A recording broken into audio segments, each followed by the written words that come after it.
3 그리고 4주의 일진사주 명리학 제1441강 시작하겠습니다. 오늘은 양력으로 2022년 10월 17일이고요. 음력으로는 2022년 9월 22일입니다. 오늘 명식은 이민년 경술월 계묘일이 되겠고요. 오늘의 일진은 계묘가 되겠습니다.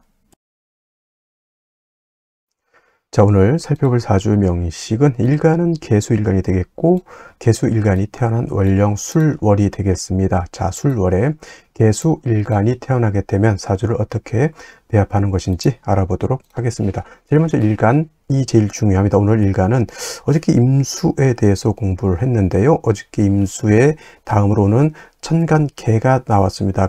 개라고 하는 천간이 되겠고요.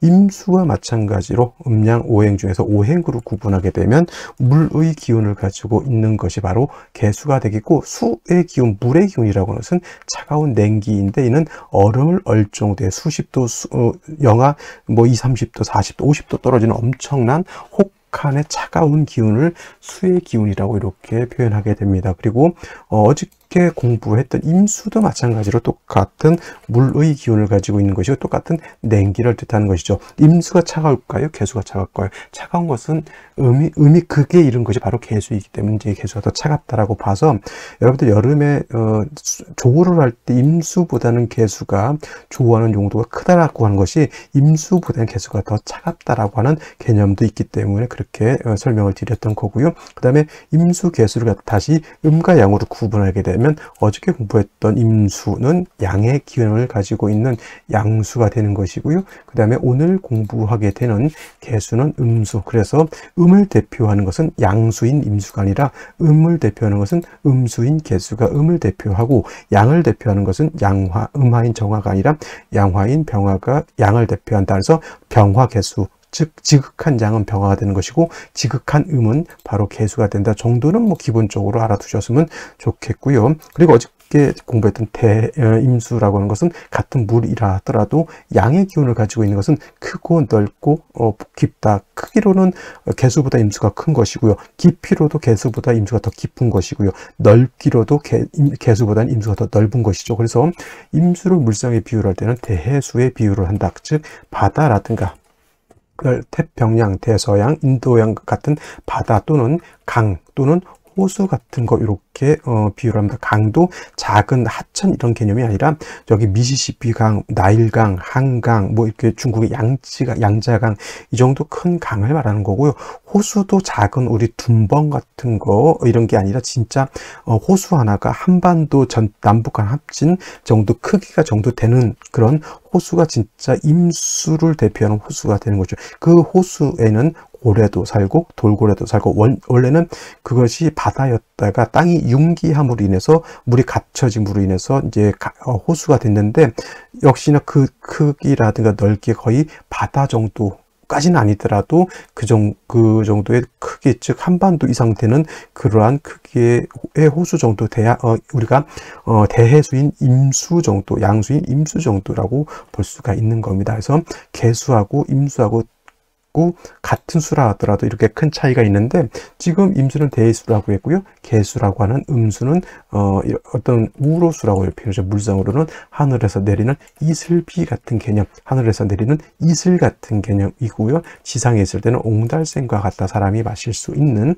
그 다음에 정화수라든가 또는 사람이 먹을 수 있는 음용수 같은 것이 바로 개수가 됩니다. 그리고 어저께 임수에 대해서 설명할 때 임수의 특징이라고 말씀드렸죠. 한 단어만 꼭 기억해 달라고 말씀을 드렸는데 임수는 신왕에 그냥 무조건 있는 것이 아니라 신왕하게 되면 충분하는 성질을 나타낸다. 충분지성을 나타낸다. 즉 물이 범람할 우려가 있기 때문에 임수가 왕했을 때는 물이 범람하지 않도록 이를 통제, 억제해 줄 필요가 있는데 이때 임수는 토를 써서 무토를 써서 임수를 제방해야 되는 것이다 라고 말씀을 드렸고, 또 임수는 무토로서 제방을 하는데 기토로서는 임수를 제방할 방안이 없다. 기토는 임수를 제방할 능력이 없다. 그래서 기토 타김이 되는 것을 오히려 경계해야 된다고 말씀드렸죠. 임수를 왕하면 기토 가지고 정관임 기토 가지고는 안 되고요. 반드시 기토로서 임수를 제방해야지만 임수로서의 용도가 쓰임과 용도가 생길 수 있다라고 말씀을 드리는데, 자, 개수라고 하는 것 특징 한 단어로 말씀드리면 청징함에 있습니다. 청징. 개수는 작은 우로수와 같기 때문에 제 아무리 왕하다 하더라도 물이 범람해서 집이 떠내려가고 돼지가 떠내려가고 소가 떠내려가는 그런 정도에는 이르지 않는다. 개수는 그냥 옹달샘, 넘쳐봤자 조금 옆에 있는 흙 좀 쓸고 내려가고 풀 몇 개 뽑고 지나가는 정도밖에 되지 않는다. 그래서 개수는 충분한 성질을 나타내지 않기 때문에 무토라든가 기토 같은 토를 보는 것을 좋아한다, 좋아하지 않는다. 이 기토는 토 보는 것을 끔찍하게 싫어한다. 끔찍하게, 그냥 싫어하는 게 아니라 끔찍하게 싫어하는 것이니, 개수가 무토를 본다, 개수가 기토를 본다, 이거는 좋지 못합니다. 왜냐, 왕토인 무토를 보게 되면 개수가 매몰이 됩니다, 땅속에. 그래서 매몰이 돼서 개수 자체를 못 쓰게 되는 것이고요. 기토를 보게 되면 개수 자체가 탁수가 된다라고 하는 개념도 여러분들 생각해 주셔서, 개수는 무토, 기토를 보는 것을 좋아하지 않고요.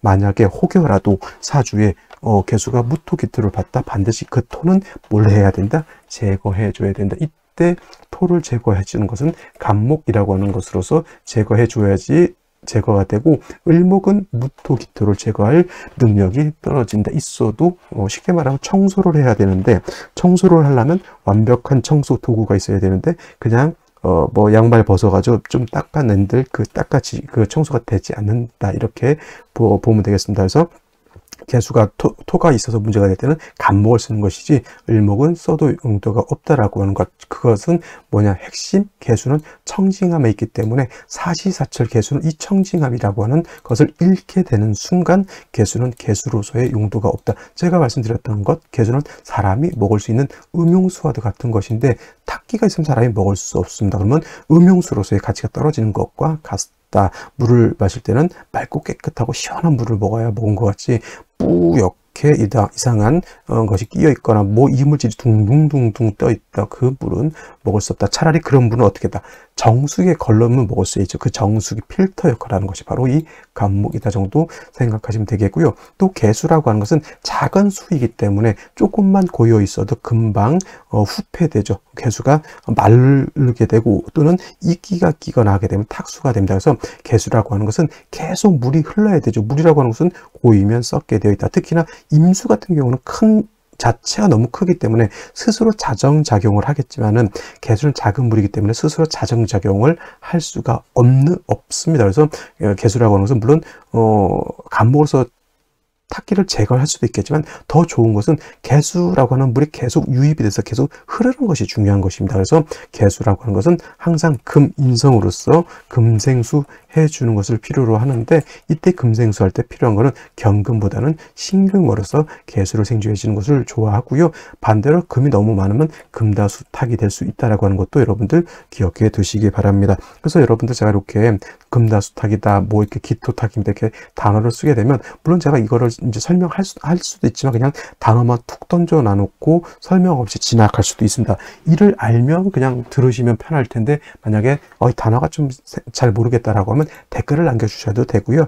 아니면 인터넷 검색해서 금다수탁 또는 기토탁 이런 거 다 쳐보면 아주 상세하게 설명이 다 되어 있습니다. 그래서 그렇게 찾아가면서 공부하시면 될 것 같습니다. 한자를 어려워하실 수도 있겠지만, 어차피 사주 명리학이라고 하는 학문은 한자를 기반으로 성립된 학문이기 때문에 한자를 모르면 알 수가 없고요. 딴 데서 배우더라도 한자를 잘 안 써줍니다. 그래서 그래도 저는 뭐 웬만한 용어는 다 한자로 이렇게 써주게 되는 것인데, 필요 없는 것도 좀 많이 써줘. 통제 같은 거 한자로 안 써도 되는 거고, 냉기 같은 거 한자로 안 써도 되는데, 한자는 뭐냐면 억지로 외우려고 하지 마시고요.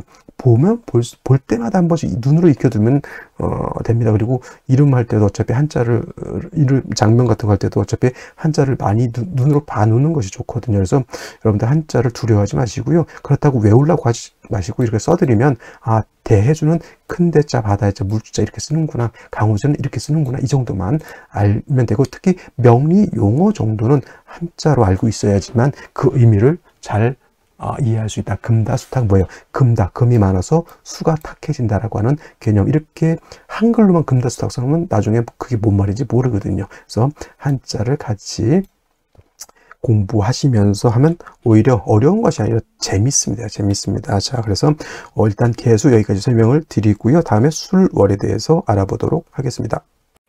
자, 개수 일간이 태어난 월령 술월이죠. 술월. 이제 술월도 이제 간목부터 시작해서 개수까지 왔으니 지금 10일째 이제 술월에 대해서 공부하는 거죠. 시간이 금방금방 갑니다. 30일 정도 된다. 벌써 오늘로서 3분의 1이 지나가게 되죠. 술월 다시 복습입니다. 이제 10번째 강의부터는 이제 복습이다라고 생각하시고 들어주시고요. 그냥 듣는 것만으로도 학습이 된다고 볼 수가 있으니까 그냥 계속 눈으로 보고 귀로 들으시면 됩니다. 자, 한로와 상강으로 이렇게 구분이 된다라고 말씀드렸죠.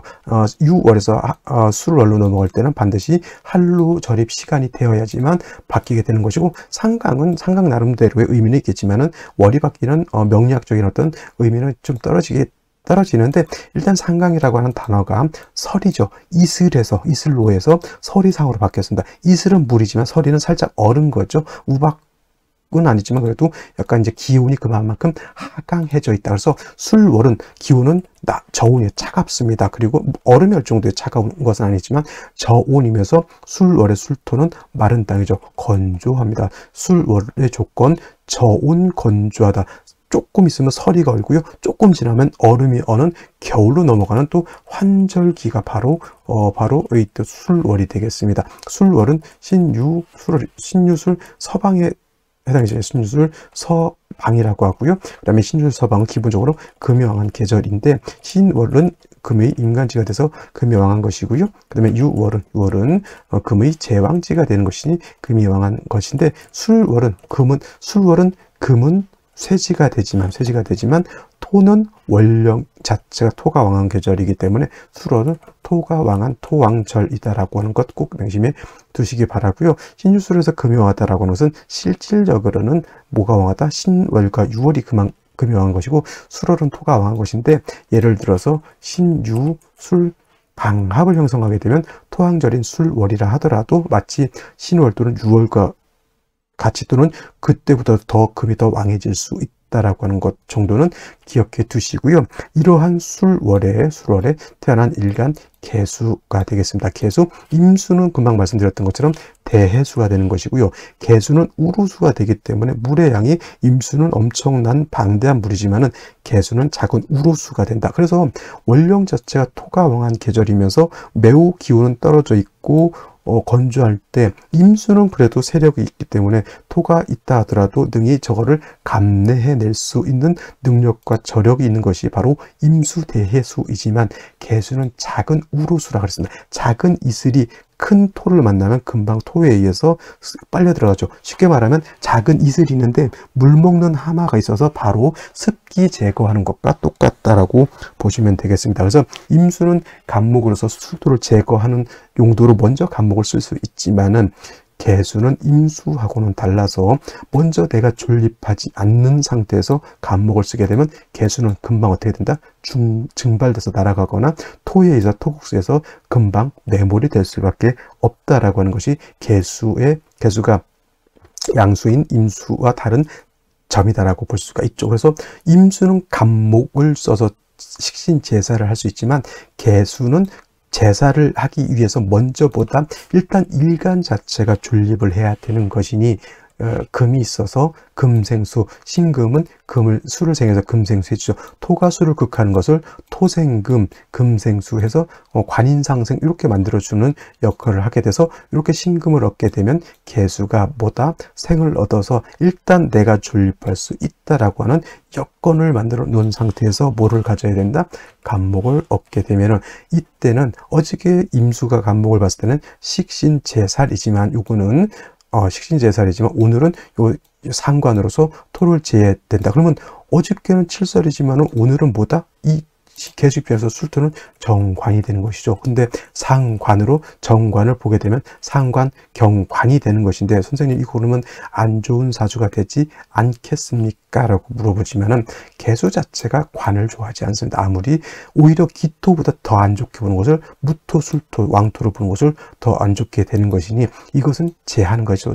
좋지 상관경관이라고 해서 나쁘게 볼 일은 아니다. 그리고 술월에 간목을 쓰기 위해서는 간목도 졸립 살아야 되잖아요. 수가 있어줘야 되는데 일간 개수가 간목을 생한다라고 생각하지 마시고요. 천간에 다시 개수가 있거나 시지로 자수 또는 해수가 있어서 간목을 생주해 주어야지만 간목이 능히 토를 갖다가 제거할 수 있다, 이렇게 보시면 되겠습니다. 그래서 요거 간목이 술토 제한다고 해서 또는 천간에 무토가 투출해서 간목이 무토를 제한다고 해서 이거는 상관경관이라고 해서 나쁜 것이 아니라 오히려 개수는 상관경관이 되어야지만 사주가 원활해지고 원활한 좋은 사주가 될 수 있다라고 이렇게 이해를 하셔야지, 천편일률적으로 상관경관 나쁘다, 그 다음에 관살훈잔 나쁘다 이렇게 외우시면은 사주를 잘못 볼 수도 있다. 물론 상관경관 돼서 나쁠 수도 있고요, 관살혼잡이 돼서 나쁠 수도 있지만은 오히려 관살혼잡이 되어야 좋은 사주가 있을 수도 있는 거고, 오늘처럼 상관경관이 되어야지만 좋은 사주가 될 수 있는 경우도 있다라고 하는 좀 폭넓은 생각을 가지고 명리학을 공부해 주셨으면 좋겠습니다. 자, 다시 오늘의 명식을 살펴보도록 하겠습니다. 오늘 명식, 개수일간이 술월에 태어난 사주 명식이 되겠고요.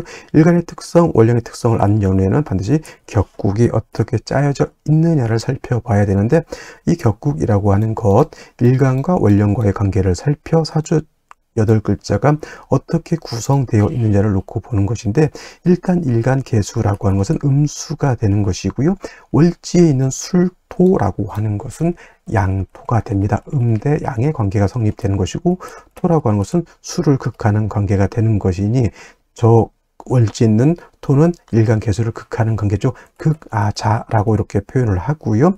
극아자는 다른 말로 육친으로 보게 되면 관성이다, 이렇게 표현을 하죠. 여기까지는 크게 어려울 건 없겠고요. 또 다시 관성이라고 하는 것은 정관이라고 하는 것과 정관과 편관으로 이렇게 구분이 될 수가 있는데, 편관은 다른 말로 칠살이라고도 이렇게 표현하죠. 그래서 정관이라고 하는 것은 일간과 관성과의 관계가 양대음 또는 음대양으로서 음양의 조화가 맞으면 요거는 정관이 되는 것이고요.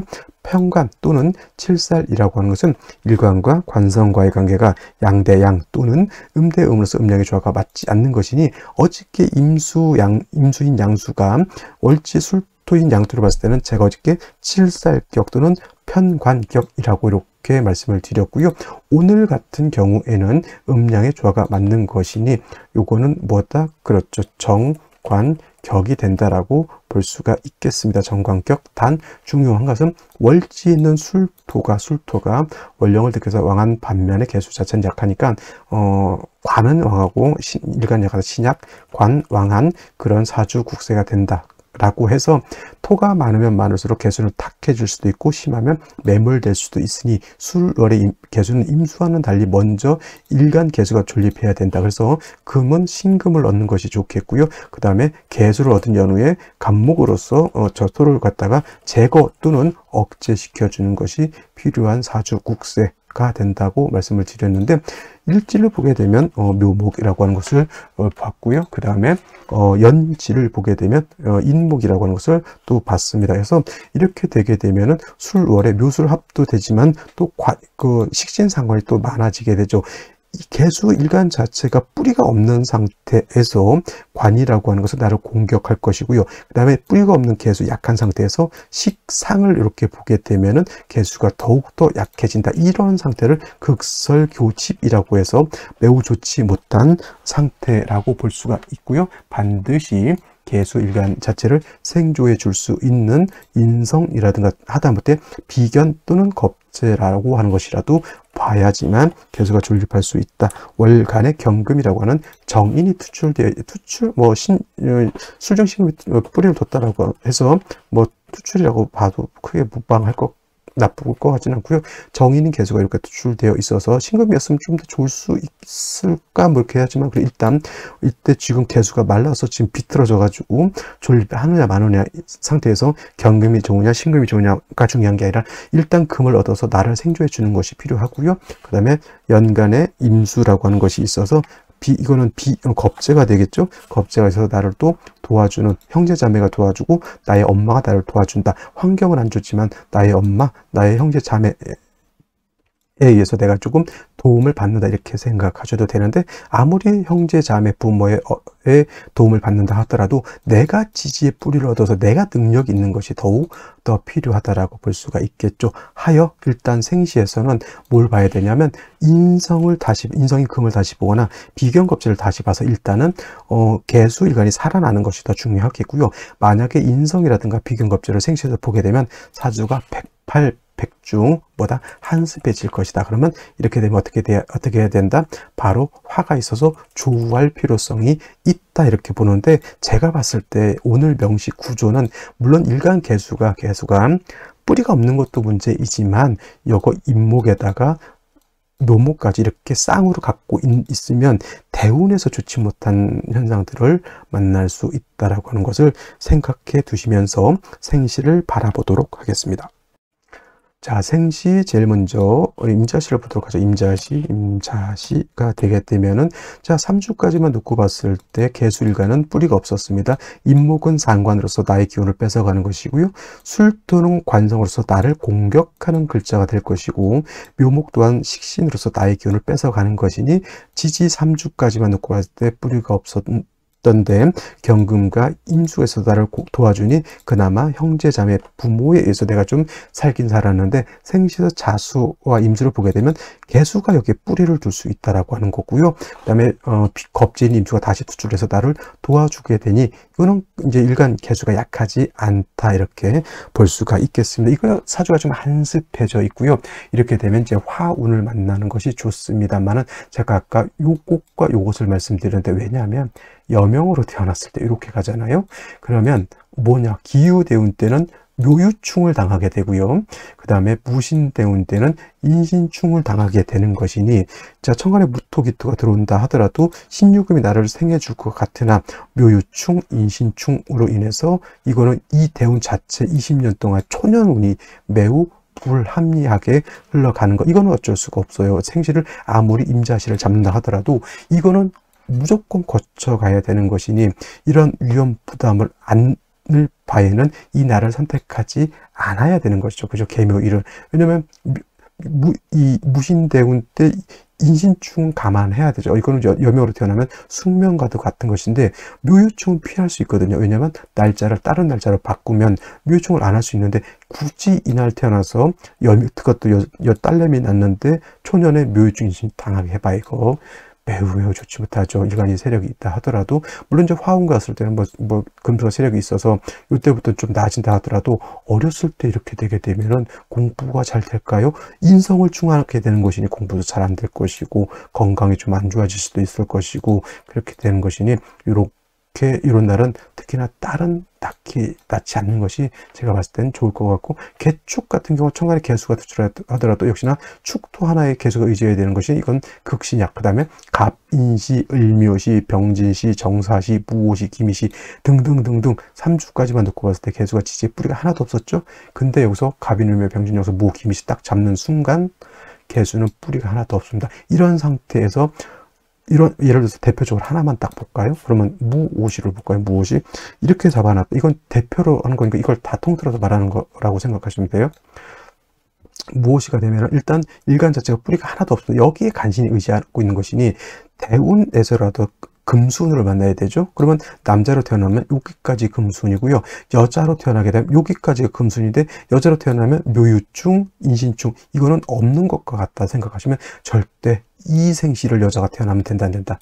매우 안 좋아요. 매우 제가 봤을 때는 걱정스러운 생시고, 그나마 남자로 태어나면 이때밖에 좋을 일이 없게 되겠죠. 하여 오늘은 부득이 태어나더라도 이런 날짜는 결코 잡지 마시고요. 만약에 오늘 태어난다, 무조건 임자시 아니면 경신시, 신유시도 되지 않습니다. 신유시도 묘유충이 되기 때문에 좋지 못하고요.